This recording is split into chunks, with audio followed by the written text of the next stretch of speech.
उजळले भाग्याता अवघी चिंतावरली संत दर्शनी पद्मनाभ जोडिला संपुष्ट हे हृदय पेटी करोनी मोठी साठवून तुका म्हणे होता ठेवा तो या भावा सापडला संत दर्शनी हा लाभ पद्मनाभ जोडिला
उजळले भाग्याता उजळले भाग्याता अवघी चिंता वरली संत दर्शनी हा लाभ पद्मनाभ जोडिला आम्हा घरी धन शब्दांची रत्ने शब्दांची शस्त्रे यत्न करू शब्द हे आमच्या जीवाचे जीवन शब्द वाढून जनलोका तुका म्हणे पहा शब्द हाची देव शब्दे पूजा करू माझ्या मुखे मज बोलावितो हरी सकळाचे अंतरी नारायण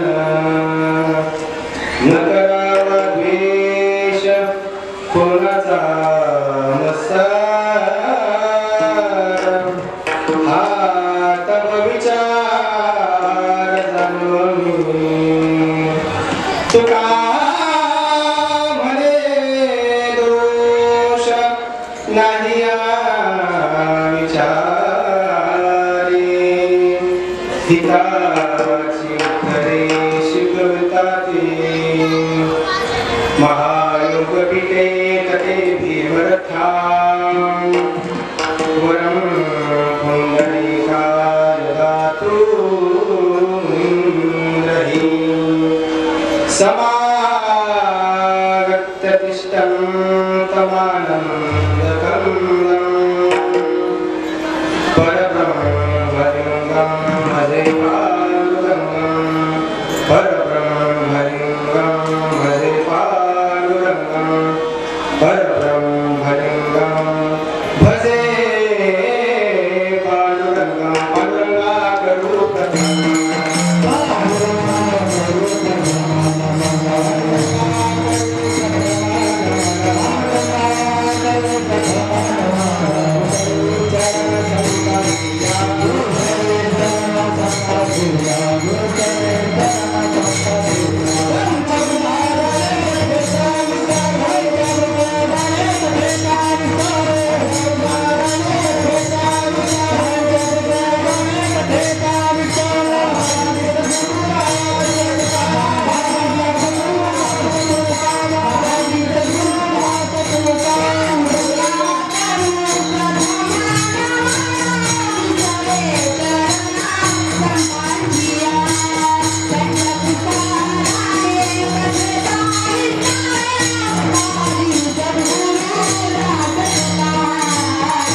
दुसरे चरण संताचिया त्यांच्या कृपा गखेचा विस्तारू बाबाजी सद्गुरुदास तुकार.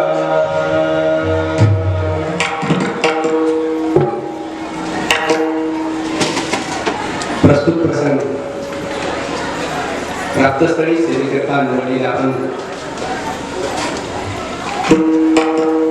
देवचे सुप्रसिद्ध साधू वारकरी नामाचे कळस जगद्गुरु तुकाराम महाराजांचा चार चरणाचा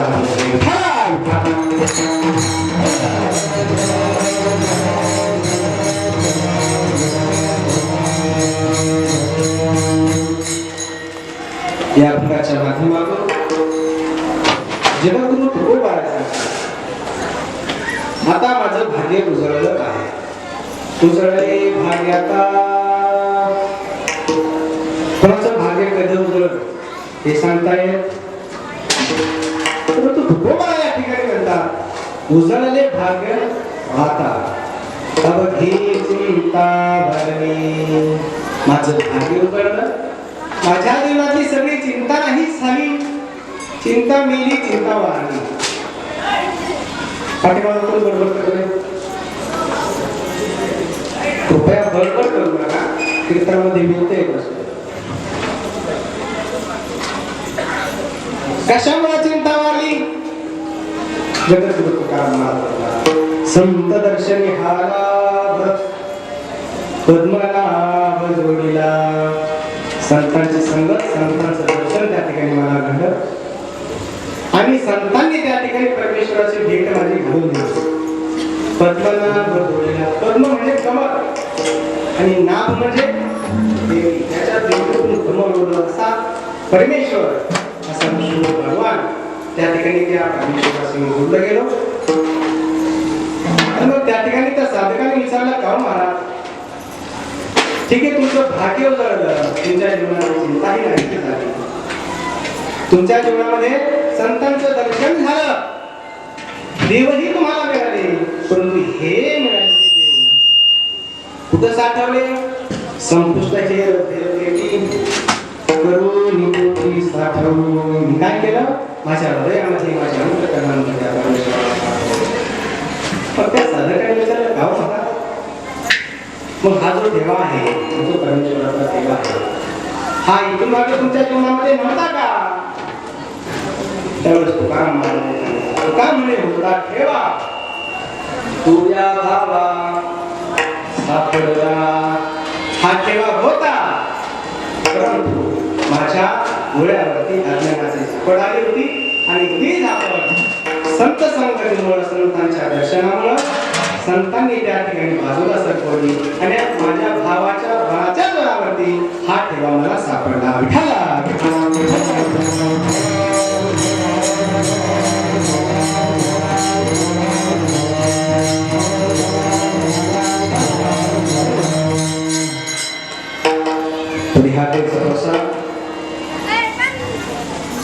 आज या ठिकाणी आपल्या या बनपिंपरी गावामध्ये आणि भैरवनाथाच्या मंदिरामध्ये झालेला हा अखंड हनुमान सप्ताह 25 वर्ष अखंड हनुमान सप्ताह चालू आहे. खूप मोठा इतिहास या सप्ताहाला ज्यांनी या सप्ताहाची सुरुवात केली असे बंधुमाना आणि त्यांच्या मार्गदर्शनाखाली चालत आलेला त्यांनी सुरू केलेला सप्ताह त्यांच्या मुलांनी चालवला त्यानंतर त्यांच्या नातवाने चालवला आणि ग्रामस्थांनी चालवला. ही सगळ्यात महत्त्वाची गोष्ट आहे कारण मला सत्य सुरू करणं सोपं आहे परंतु हे नाम सप्ताह टिकून ठेवणं आणि चालू ठेवणं हे सगळ्यात अवघड गोष्ट आहे. आणि म्हणून आपल्या या गावाला आणि ग्रामस्थांना धन्यवाद द्यावे थोडे आहे. आणि म्हणून या अखंड हनुमान सप्ताहाच्या 6व्या दिवसाची सेवा माझ्यासारख्या एका छोटा वारकरी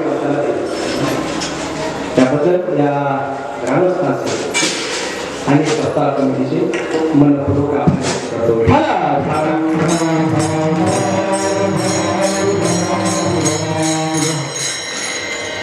सगळ्यांना आवाज येतोय का? का घुमवतोय आवाज? घुमवतोय का? कधी काय होतं आम्ही सांगतो पण पाठीमागे आवाज येईल ना इको दिल्याचा वाटतंय का? नाही ना? हा का नाही? आवाज येतो का क्लिअर? मी जे बोलतो ते ऐकायला येते का नीट? हा येतात बरोबर हा करा. आवाज येतो नीट सगळ्यांना?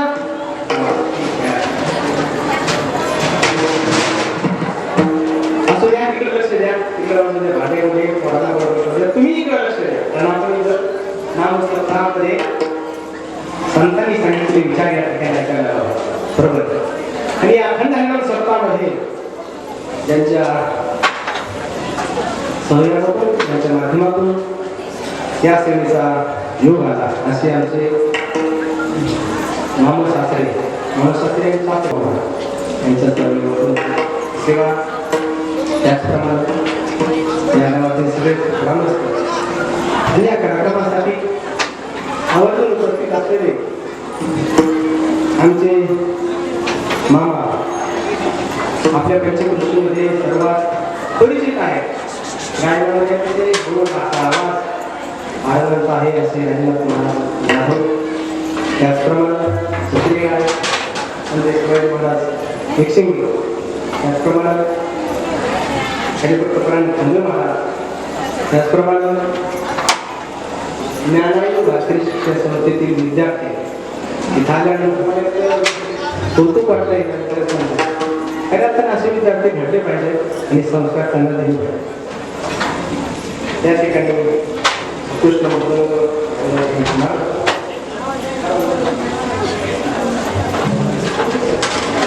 अनिकेत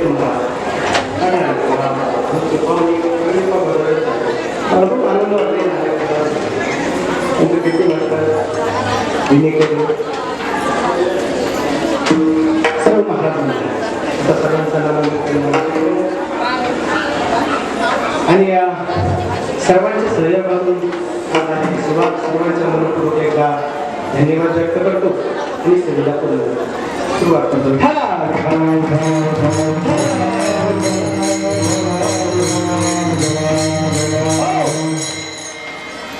जगद्गुरु तुकोबारायांचा गाथा आणि गाथाचं पारायण चालू आहे आणि आज हे कीर्तन चालू आहे तरी कीर्तनाच्या समोर नको झोपायला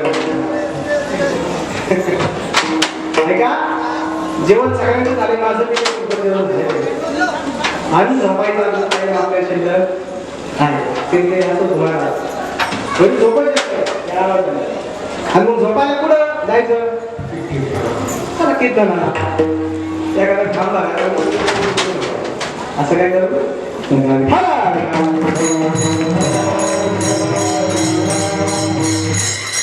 जगद्गुरु तुकोबारायांच्या गाथ्याचं या ठिकाणी पारायण आहे. काय सांगितलं गाथ्यामध्ये जगद्गुरु तुकोबारायांनी थोडक्यात तुम्हाला मी सांगणार. जगद्गुरु तुकोबारायांचा गाथा हे जीवनाचं सार आहे. काय आहे जीवनाचं सार? धर्मशास्त्रामध्ये 4 वेद मुख्य मानले जातात आणि पंचम वेद ज्याला मानलं जातं तो आहे माझ्या जगद्गुरु तुकोबारायांचा गाथा.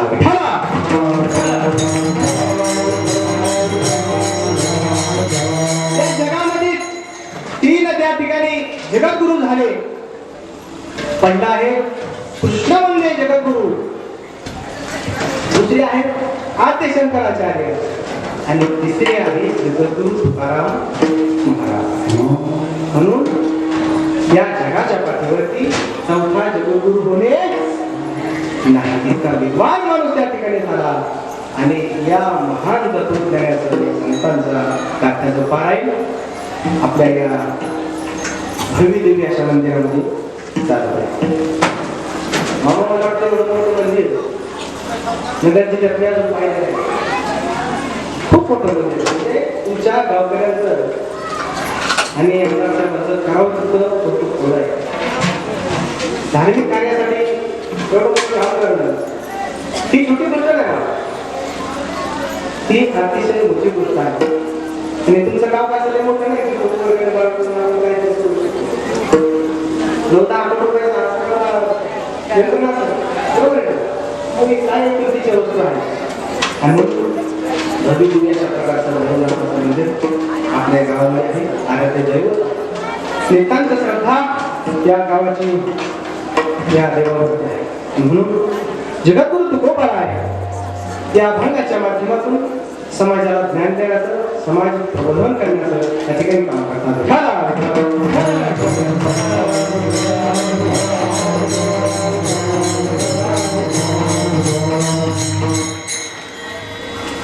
काय करत होते तुकाराम महाराजांना या ठिकाणी समाज प्रबोधन करायचं?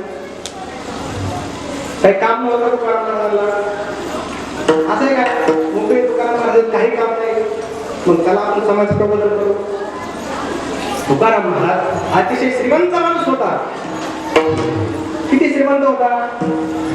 16व्या शतकामध्ये 64 कोटीची सावकारकी जगद्गुरु तुकोबाराय यांचं होतं. किती कोटीची बाबा? 16व्या शतकाचा. मग आता गणती करा त्यावेळेस 16व्या शतकामध्ये असणारी सावकारकी आता किती झाली? एवढा मोठा माणूस जगद्गुरु तुकोबाराय त्या ठिकाणी होऊन गेले. आणि जगद्गुरु तुकोबारायांनी या ज्ञानदानाचा मार्ग त्या ठिकाणी मोठ्या प्रमाणात. आणि या गाथेमध्ये हरेक विषय सांगितला. हरेक विषय म्हणजे पिढामुंगीपासून तर अनुरेणूपर्यंत जगद्गुरु तुकोबारायांचा अनुरेणू या एक शंका एका साधकाने विचारलं, बरोबर त्यांनी करावं खूप येते कीर्तनामध्ये खूप येते उठाला उठाला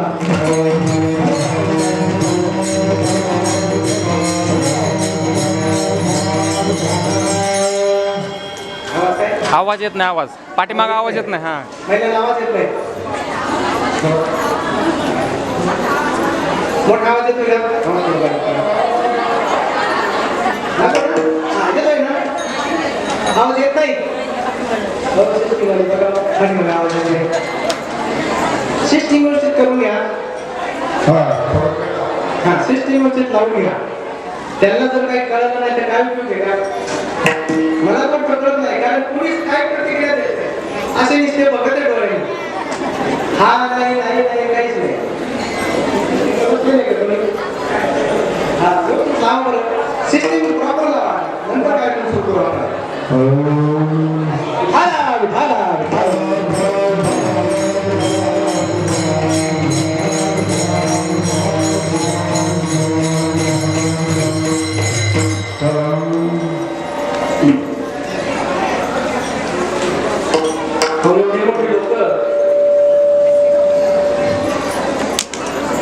इको कमी करा. इको एकदम नॉर्मल आहे.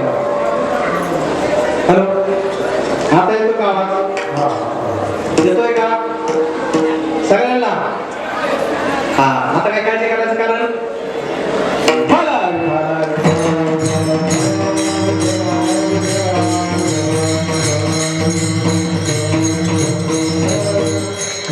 आणि म्हणून जगद्गुरु तुकोबाराय त्या ठिकाणी वारकरी संप्रदायाकडं का वळले? समाजाची परिस्थिती जगद्गुरु तुकोबारायांनी त्यावेळेस पाहिली. कोणता काळ होता? चिंचिंग नका कमी आवाज कमी करा, पण हे ना कमी जास्त आवाज वेगळा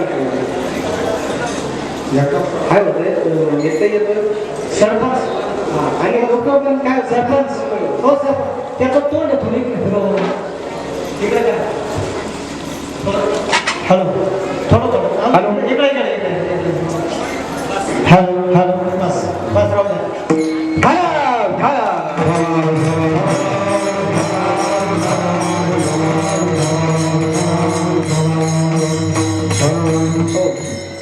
सोळाशे 28 ते 1630 साली भयान अशा प्रकारचा दुष्काळ पडला होता.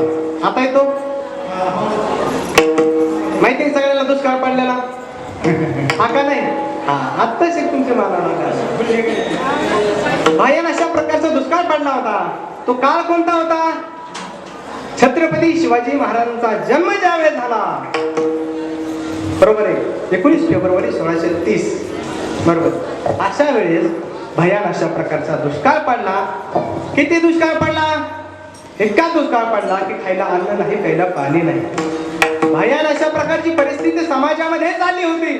आणि ही परिस्थिती जगद्गुरु तुकोबारायाने पाहिली आणि त्यांनी लिहिलं, न देखावे डोळा ऐसा कांत बरपिडा चित्त दुःखी होत. हे पांडुरंगा परमेश्वरा, अरे ही परिस्थिती समाजाची आता मला पाहवत नाही.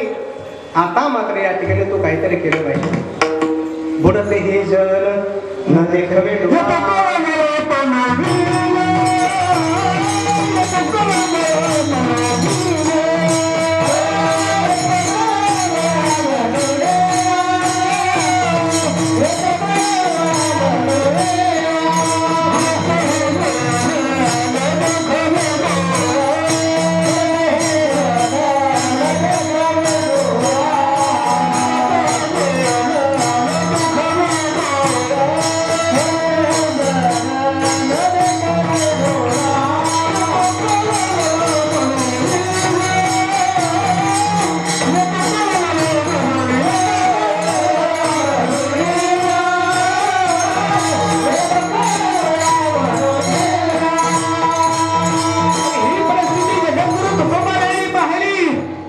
आणि तुकोबारायांचं मन त्या ठिकाणी द्रवलं. हो, बुडते हे जन न देखावे डोळा, येतो कळवळा म्हणून या. आणि या कळवळ्याच्या पोटी जगद्गुरु तुकोबारा त्या ठिकाणी आत्मचिंतनासाठी भंडारा डोंगरावरती गेले. आणि भंडारा डोंगरावरती गेल्यानंतर आत्मचिंतन त्या ठिकाणी पाडलं. आणि आत्मचिंतन करत असताना जगद्गुरु तुकोबारायांच्या स्वप्नामध्ये नामदेव महाराज आणि पांडुरंग आले. आणि त्यांनी सांगितलं काय,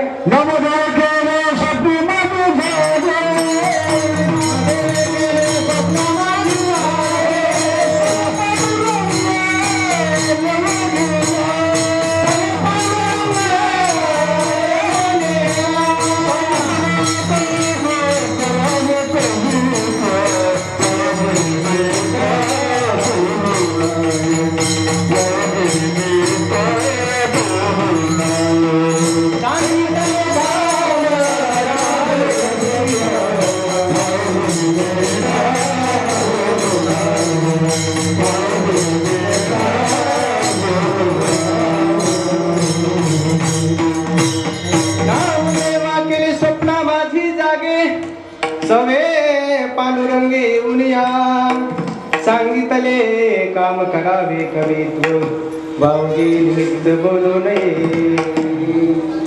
आणि म्हणून जगद्गुरु तुकोबारायांच्या स्वप्नामध्ये नामदेव महाराज आले, पांडुरंग आले आणि त्यांनी सांगितलं, तुकोबा तुम्ही काय करा, कवित्व करा, कवित्व.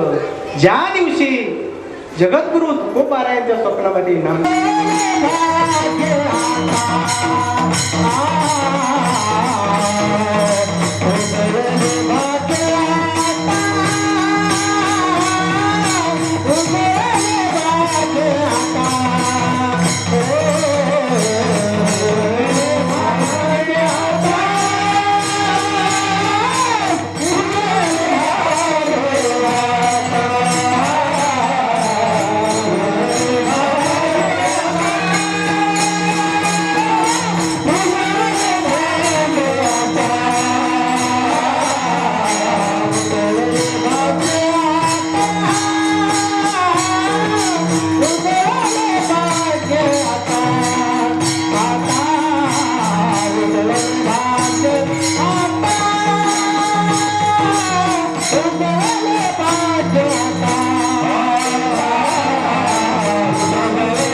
वा तुम्ही आमच्याकडे कधी आले या चालीकडं ते आमच्या चाली आहेत म्हणूनच म्हणलं हा.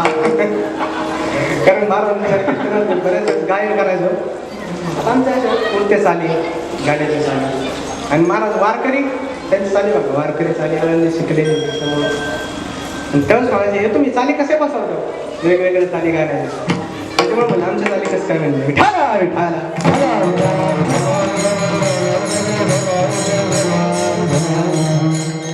जगद्गुरु खूप बरा आहे सांगता उजळले भाग्याता उजळले पहिला शब्द आहे उजळले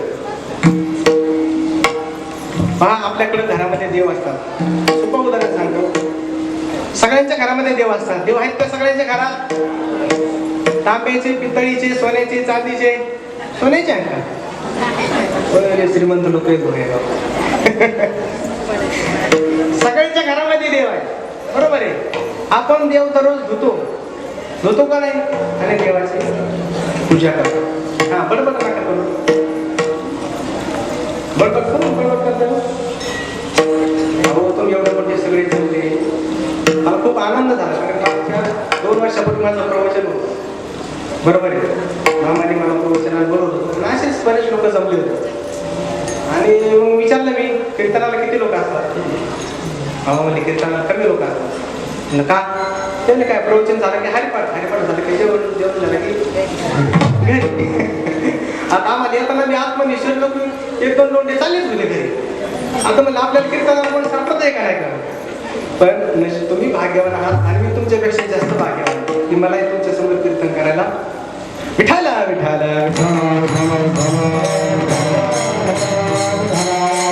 सगळ्यांच्या घरात देव आहेत आपण धुतो बरोबर आहे आणि जर घरात शुभ कार्य असेल लग्न असेल तर आपण काय करतो देव काय करतो उजळून आणतो का नाही आपल्याकडे देव असतात दररोज धुतो तरीही आपण होणार देव काय करतो उजळून आणतो तद्वत जगद्गुरु तुकोबरा या ठिकाणी सांगतात उजळले पहिला शब्द भाग्य मग तुकोबारायांचं भाग्य नव्हतं का होतो जगद्गुरु तुकोबारायांचं भाग्य होतं पण तुकाराम म्हणत म्हणजे माझं भाग्य आता उजळले भाग्य आता भाग्य हा शब्द महत्वाचा संसारी जीवनातलं काय भाग्य असतं महाराज संसारी जीवनात आपण काय म्हणतो माझ्याकडं पैसा आला गाडी आली धन आलं दौलत आलं म्हणजे माझं भाग्य काय झालं उजळलं मग खऱ्या अर्थानं भाग्य उजळतं का बरोबर आहे आता लई पैशावाले होते लोक कोरोना काळात काय झालं लोकांचं भाग्य उजळलं का अहो ह्या कोरोनाच्या काळामध्ये जास्तीत जास्त कोण माणसं गेली माहिती तुम्हाला जास्तीत जास्त पैशावाले गेले एक उदाहरण तुम्हाला सांगतो विठाला विठाला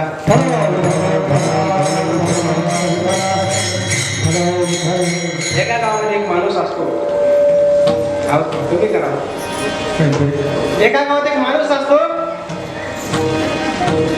आणि तो गावात कष्ट करून 40 एकर जमीन कमवतो किती एकर 40 एकर जमीन आणि जमीन कमवल्यानंतर सगळं चांगलं चाललेलं असतं मुलं असतात नातू असतात सुखी जीवन जगत असतो निवांत झालेला असतो आणि अचानक एक दिवशी त्याला सर्दी खोकला ताप येते. आणि सर्दी खोकला ताप आल्यानंतर त्याला डॉक्टरकडे घेऊन गेले. डॉक्टर म्हणजे यांच्या RT-PCR करावं लागलं. RT-PCR कळलं ना म्हणजे काय? कोरोनाची टेस्ट करावं लागेल. डॉक्टरांनी कोरोनाची टेस्ट केली. टेस्ट केल्यानंतर डॉक्टरांनी सांगितलं आजोबांचा कोरोनाचा स्कोर हा 20च्या पुढे आहे. कितीच्या? 20च्या पुढे. आजोबा आता इथे नगरला येणार नाही, आजोबाला पुण्याला न्यावं. मग आजोबाला पुण्याला नेलं. पुण्याला नेल्यानंतर डॉक्टरने स्कोर पाहिला, तब्येत पाहिली आजोबाची, आणि डॉक्टरने सांगितलं आजोबांची तब्येत सिरियस आहे, आजोबांना खूप खर्च येणार, खर्च करण्याची तुमची तयारी असं ठेवा, नाही तर जाऊन दे घरी.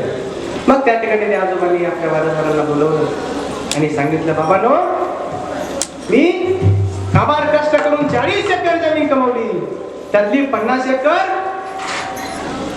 किती एकर? 50 एकर. माणसं 40 एकर कमवली, 50 एकर कसं काय विकेल? 40 एकर कमवली तरी 15 एकर विका, पण मला वाचवा. मग त्या ठिकाणी त्या वारसदाराने 15 एकर जमीन विकली महाराज, आणि त्या ठिकाणी दवाखान्यामध्ये पैसे भरले. आजोबांचा त्या ठिकाणी दवाखाना चालू झाला, ट्रीटमेंट चालू झाला. परंतु 15 एकर जमिनीवर आजोबा 15 दिवस जगले हो, 16 दिवशी आजोबा गेले. आणि डॉक्टरने त्या ठिकाणी त्यांच्या वारसदारांना बोलवून त्यांना सांगितलं की आजोबावरती आम्ही खूप उपचार केला, खूप प्रयत्न केले, परंतु आजोबांच्या तब्येतीने साथ दिली नाही. आजोबा गेले. ठीक आहे म्हणजे आजोबा गेले, हरकत नाही. मग डॉक्टरने सांगितलं अंत्यविधी करायचा आहे का? ते म्हणजे हो करायचं आहे. या म्हणले अमर थांबला. आता यावेळेस मला वाटतं आपल्याला कोविड पेशंट देतात, कोविड पेशंट देतात. मागच्या वर्षी कोविड पेशंट हातामध्ये देत नव्हते, आणि तुम्हाला जर मागच्या वर्षीचा काळ पाहिजे असेल तर मागच्या वर्षी जे नगरला आले लॉकडाऊनमध्ये तुम्ही पाहिलं एका वेळेस 100 काय जळत होते? हो, प्रेत जळत होते. 100 प्रेत जळत होते. आणि अशा वेळेस त्या डॉक्टरने सांगितलं यामध्ये अमर थांबला. गेले वारसदार अमर थांबला. हार टाकायचं का म्हणले? ऑनलाईन म्हणले हार टाका म्हणले गेटच्या वरून. टाकला वारसदाराने गेटच्या वरून. अहो, हार गाड्यात सुद्धा नाही पडला, पायात पडला, तसंच उचललं आणि आजोबाला विद्युत दाहिनीवर नेलं आणि तो इथे गेला. त्यांनी सांगितलं आजोबांना तुमच्या आजोबांचं कलश पाहिजे का? ते हस्ती कलश पाहिजे का? तुम्ही पाहिजे. या म्हणले उद्या सकाळी. दुसऱ्या दिवशी आले सकाळी लोक. दुसऱ्या दिवशी आले, हस्ती कलशही दिला, परंतु कुणाच्या आजोबाचा दिला यांना कळलं नाही. महाराज 10वा झाला, 13वा झाला, वर्ष झालं, लोक विसरून गेले. आणि म्हणून जगद्गुरु तुकोबाराय सांगतात भाग्य म्हणजे खऱ्या अर्थानं धन नाही. धन तुम्हाला वाचू शकत नाही. आणि मग खरं भाग्य कोणतं? भाग्य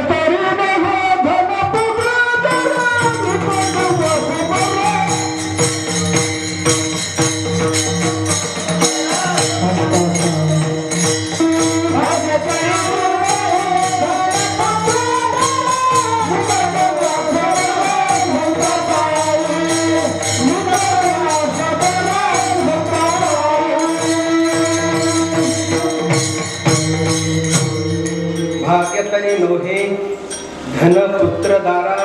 भाग्य म्हणजे धन नाही, भाग्य म्हणजे पुत्र नाही. पुत्र म्हणजे कसं भाग्य नाही? भाग्य म्हणतात का पुत्राला? समजा खूप दिवस झालं एखाद्याला मुलगा नाही झाला किंवा 4 मुली झाल्या, मुलगाच नाही झाला, तो काय म्हणेल? हे परमेश्वरा मला पुत्र संतती दे.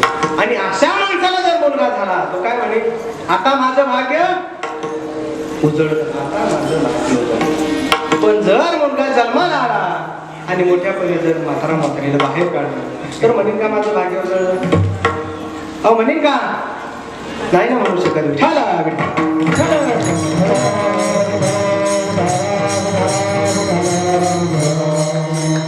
म्हणून आमचे महाराज लोक काय सांगत असतात, तुम्ही काय करा, कोणतं तीर्थ करू नका, कोणतं क्षेत्र करू नका, तुम्ही आई वडिलांची सेवा करा. सगळं तीर्थाचे धुरे जी एका माता पितरे ते सेविशी कीर शरीरे. तुम्ही काय करा, सगळ्या तीर्थाचं जे मूळ आहे ते आहेत आई. किंवा माय बाप केवळ काशी ते नेलं जावे. आणि त्यांनी तीर्थाला सुद्धा जायची गरज नाही ज्यांच्या घरात आई वडील आणि जे आई वडिलांची सेवा करतात त्यांचे. कारण आई वडील तीर्थ कसे आहेत महाराज, आईने या लेकरासाठी किती हाल किती सहन त्या ठिकाणी केले असतात. अगणित या माणसाच्या जीवनामध्ये सर्वात तीव्र वेदना आहेत त्या म्हणजे बाळांतपण. बरोबर आहे. आता पुरुषांना काय करणार आहे बाळांतपण, ह्या महिलांना विचारा. बाळांतचा अर्थ काय आहे? बाळ अधिक अंत. अंत गेले ना काही माता मावल्या या बाळांतपणामध्ये. आणि म्हणून या इतक्या 9 महिन्याच्या गर्भाच्या यातना सहन करून ज्यावेळेस दवाखान्यामध्ये ती बाळ जन्माला येते, जन्माला आल्यानंतर इतक्या तीव्र वेदना विसरून ती माऊली काय विचारते माहिती का? पहिल्या शब्द तिचं काय असतो? माझं बाळ कसं आहे डॉक्टर साहेब?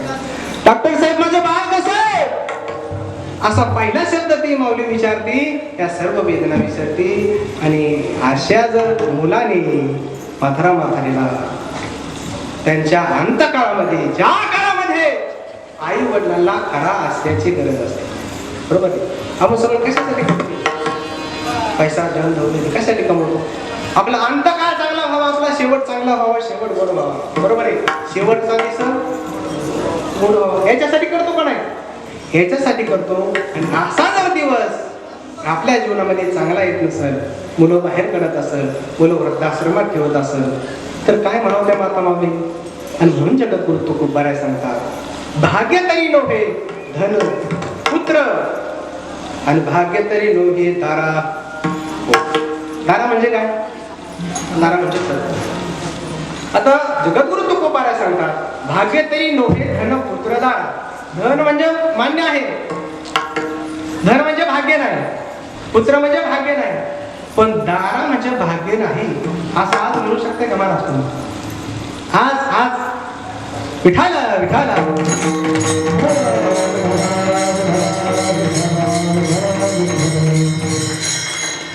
तुमच्या गावात जर सापडले तर किती पोरं निघतील पिंग लागण्याची? मी काही सांगितलं माझ्याकडे भाग्य तरी नव्हे दारा. दारा म्हणजे काय? आज एखाद्याला वेळच ना पोराच्या बापाला, का राम भाऊ पोराचं वय किती चाललंय बघा ना, त्याचं लग्न पिग्न करा. काय स्थळ वेळ येतात का नाही? हा हा महाराज देश स्थळ येतात, पण थांबलो थोडं. थांबला काय आता तुला स्थळायचं आहे ना, तर काय विठाला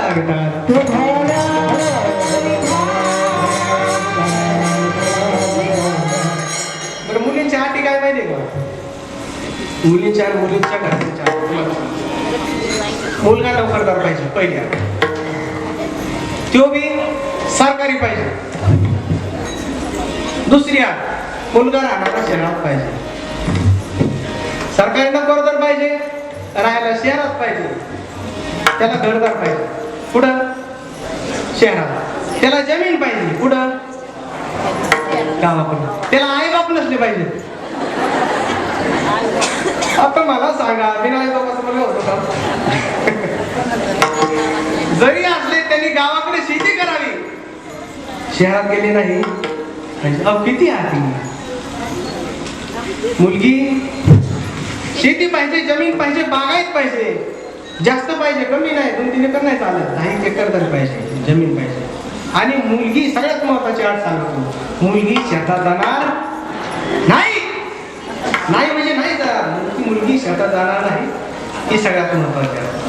अहो इतक्या आधी टाकल्यावर अशा आधी मुलं बसतात का मला सांगा? विठाला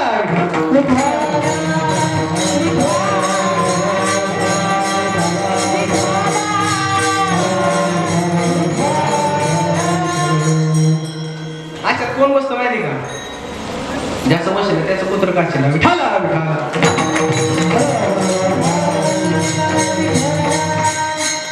सगळे तरुण आहेत म्हणून तुम्हाला सांगितलं.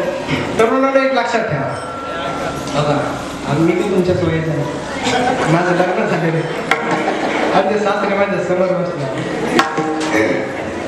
तुम्हाला एक सांगतो, तुमच्या जर गुणवत्ता असेल ना, गुणवत्ता असावा. आता मुलाचे चांगले लक्ष सांगतो आणि मुलींच्या पालकांनी काय नाही उघडे ठेवून ऐका. मुलगा पारख करताना कसा करावा आणि तुम्ही सुद्धा ऐका आपली पारख कशी होत असते. महाराज आम्ही समाजात खूप फिरतो उदाय आणि लोक सांगते आम्हाला मुलगी बघायला म्हणून आम्ही काय करत नाही. पण तुम्हाला सांगतो, पहिला त्या ठिकाणी पहिला प्रश्न पाहिजे, पहिली आठ पाहिजे, मुलगा निर्व्यसनी आहे का?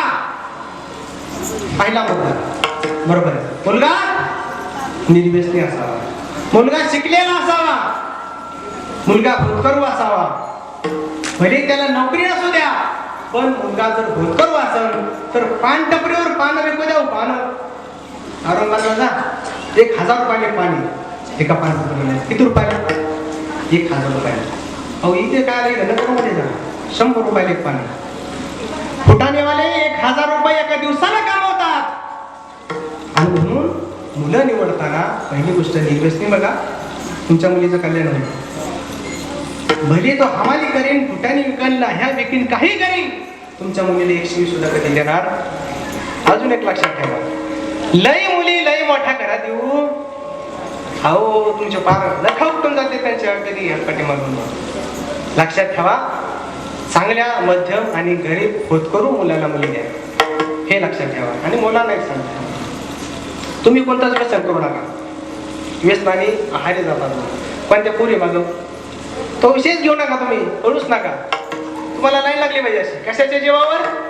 तुमच्या कामाच्या जीवावर. तुम्ही शिक्षण शिका, निर्व्यसनी राहा, होतकरू आणि व्यवसायाला महत्व द्या. विठाला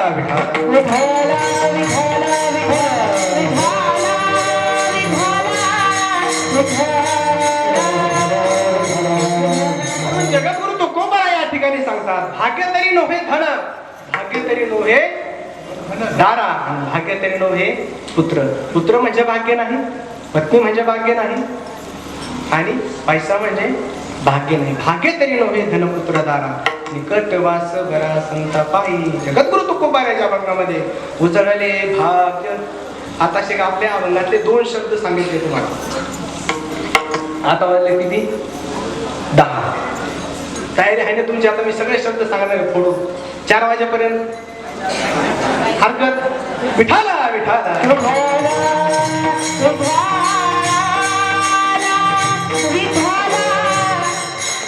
भाग्य तरी नव्हे धनपुत्र दारा, उजळलेले भाग्य आता. बरोबर आहे. 3रा शब्द आहे आता. आता कधी शब्द आहे?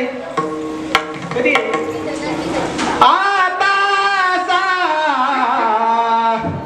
वद सावधान समय.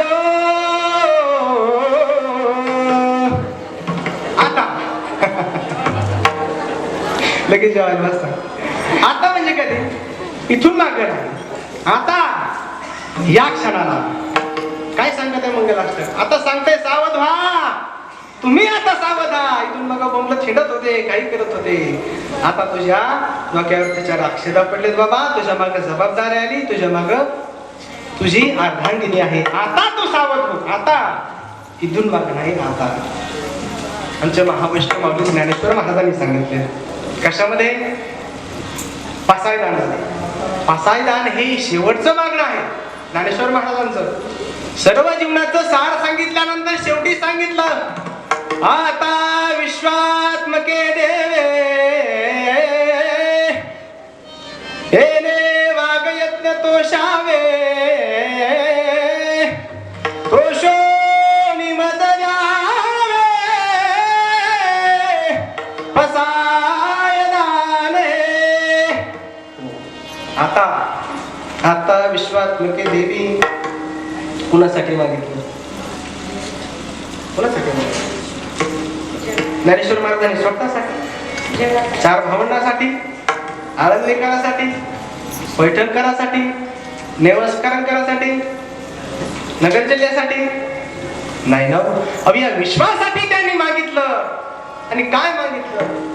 जे खळांची व्यंकटेशानो, अरे जे खळ आहे, जे दुष्ट आहे, जे दुर्जन आहे, यांना परमेश्वरा काय कर?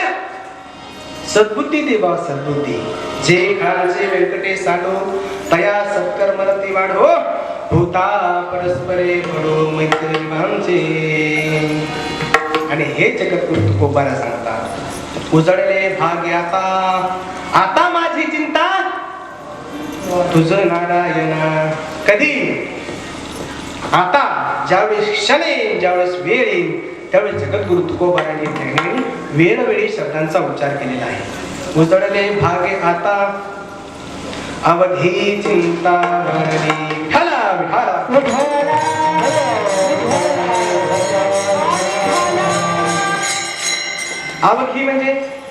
अवघी म्हणजे सगळी. हो, अवघा रंग एक झाला रंगी रंगला श्रीरंग. अवघा रंग एक, अवघा म्हणजे पूर्ण. जगद्गुरु तुकोबाराय सांगतात उजळले भाग्य आता अवघी चिंता. अवघी म्हणजे सगळी चिंता वरली. आता तुम्ही म्हणता जगद्गुरु तुकोबारायला कशाची चिंता होती का? अहो जगद्गुरु तुकोबाराय होते. आपल्या संसारी जीवनात काय चिंता असतात महाराज? बाबा काय चिंता असतात संसारी जीवनामध्ये? चिंता आहे का तुम्हाला कोणाला? काही चिंता नाही. अहो निवांत बसले ना सगळे आहे. लय चिंता येतात ना, इथं सांगितलं त्यांनी लय चिंता येतात. पहिली चिंता काय? मुलगी मिळत नाही. सगळ्यात मिळून कसे तुम्ही नीट राहणार अशी लाईन लागली पाहिजे. हो विठाला विठाला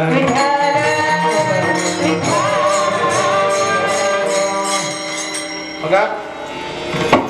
आता मी तुमच्या गावचा जावई आहे असं म्हणा आणि थोडा विषय सोडून तुम्हाला सांगतो. काय बोलाय म्हणून सांगतो. माझ्या जेव्हा जमलं ना महाराज, मी एकदम गरीब घरातला माणूस आहे, एकदम गरीब घरातला. माझं जमल्यानंतर आमचे सासरवाडी चांगले स्ट्रॉंग आहे. अशा पाहिजे श्रीमंत असून मनाने श्रीमंत लोक आहेत. आता ज्यावेळेस माझं जमल्यानंतर हे बाकी सगळ्यांनी विचारलं अरे म्हणले हे मुलगा करतो काय नेमका? मुलगा करतो हे महत्वाचं का नाही? आता आपण काय तुम्हाला सांगितलं मुलाच्या आधी काय निर्व्यसनी असला पाहिजे, नोकरी असली पाहिजे. बरं मी नोकरी नाही एवढंच होतं, मी निर्व्यसनी होतो आणि गायन करायचो. गायन मला झालं माहिती, मी जवळजवळ 7 वर्ष अख्खा महाराष्ट्र फिरलेलो आहे. अख्खा महाराष्ट्रात दिल्ली गेलो, राजस्थानला गेलो, गुजरातला गेलोय. कशासाठी? कीर्तन साथ करण्यासाठी. एकही महाराष्ट्रातला कीर्तनकार सोडला नाही त्याच्यासोबत गायन केलं नाही. अख्खा महाराष्ट्र फिरले गायन करणार. आणि हे करत असताना त्यावेळेस आमच्या सासूबाईंना आणि मामांना विचारायचं मामा एक आले तुम्हाला काय करतोय जावाई? जावाई काहीच करत नव्हता. जावाई फक्त कीर्तन कर आणि कीर्तन करायला साथ करत होता. काय कमायची अक्कल नव्हती. परंतु एक होतं काय, त्याला माहित होतं हा माणूस आत्मविश्वासू आहे, निर्व्यसनी आहे आणि वारकरी आहे, माळकरी आहे. या आत्मविश्वासावर त्या ठिकाणी माझं लग्न जमलं. आणि लग्न जमल्यानंतर तुम्हाला सांगतो नंतर मी व्यवसाय केला.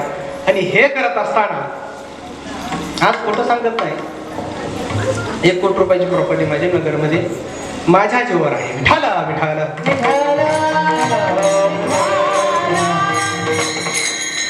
कीर्तन प्रवचन करायच्या जीवावर नाही बरं का. कीर्तन प्रवचन हे मी फक्त समाधानासाठी करतो बरं का महाराज. समाधानासाठी, हे आनंदासाठी करतो. आणि म्हणून आपण पुढे चालवतो. अवघी चिंता माझी चिंता वारली हो, तुम्ही बी चिंता वारून घ्या. अवघी चिंता.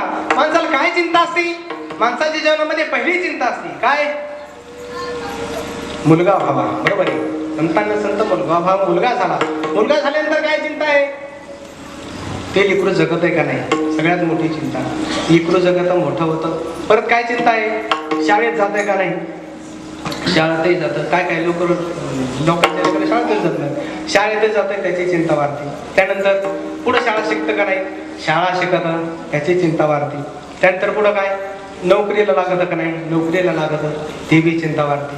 पुढं काय, छोकरी मिळते का नाही, छोकरी मिळते त्याची चिंता वाढते. पुढं काय, छोकरी मिळाल्यानंतर त्याला लेकर होते का नाही याची चिंता, त्याला लेकर होते. तो हा म्हातारा होतो. आता म्हातारा झाल्यानंतर काय चिंता आहे का मला सांगा? आता ते पारमार्थ करावं का नाही? आम्हाला लोक लय सांगतात महाराज एकदा का पोराच्या नातवाचं एकदा तोंड बघितलं आम्ही आहेत तुमच्या मग आमच्या मग त्यावेळेस येते जवळ डोळ्याने दिसत नाही कानाने ऐकायत नाही विठाला विठाला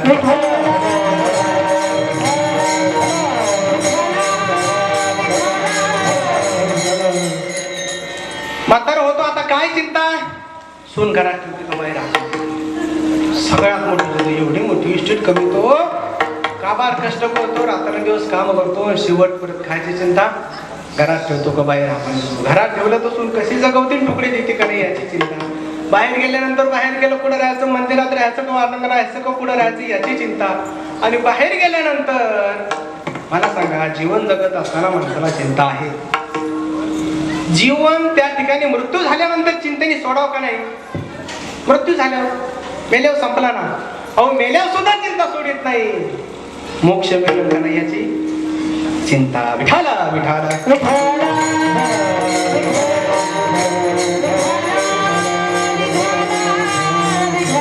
आणि म्हणून जगद्गुरु तुकोबारायाने सांगितलं उजळले भागे आता अवघी चिंता वारली अरे माझी सगळी चिंता वारली मग जगद्गुरु तुकोबारायाला काय चिंता होती का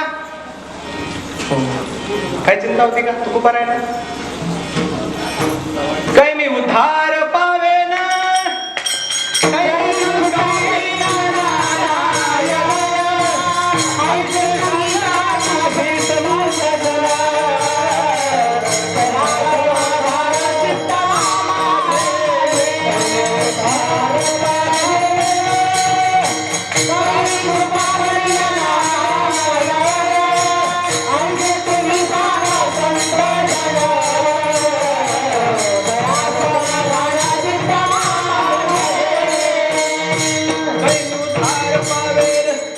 कृपा करील नारायण त्यांना एकच चिंता होती आता माझा उद्धार कधी होईल हा पांडुरंग माझ्यावरती कृपा कव्हा करेल एवढी चिंता जगद्गुरु तुकोबारायांची होती पण ही चिंता या ठिकाणी समाप्त झाली वारली संपली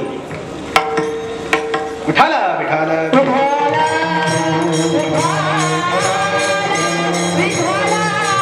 म्हणून जगद्गुरु तुकोबाराय सांगतात उजळले भाग्य आता आता माझं भाग्य उजळलं माझ्या जीवनातली चिंता सर्व दूर झाली कशामुळे झाली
भाग्याचा उदय देहे जोडी संत पाय वाहताय मी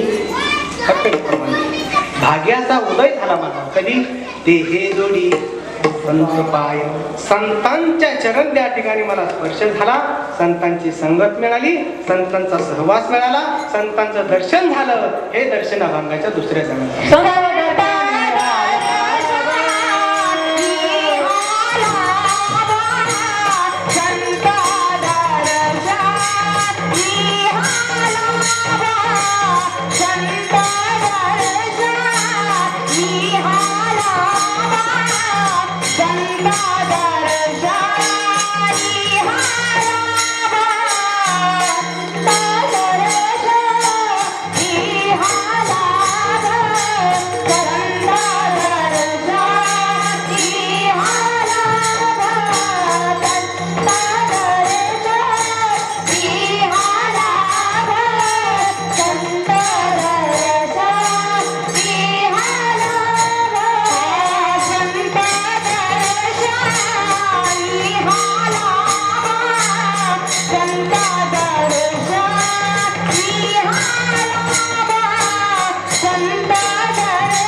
पद्मनाभ जोडीला. हो, दुसऱ्या चरणात तुकाराम महाराज म्हणतो संत दर्शनी हा लाभ. कशामुळे माझं भाग्य उजळलं? संतांच्या दर्शनाचा माझ्या जीवनामध्ये लाभ. तर जगद्गुरु तुकोबारायांच्या जीवनामध्ये 3 वेळेस संतांच्या दर्शनाचा लाभ झालेला आहे. पहिल्या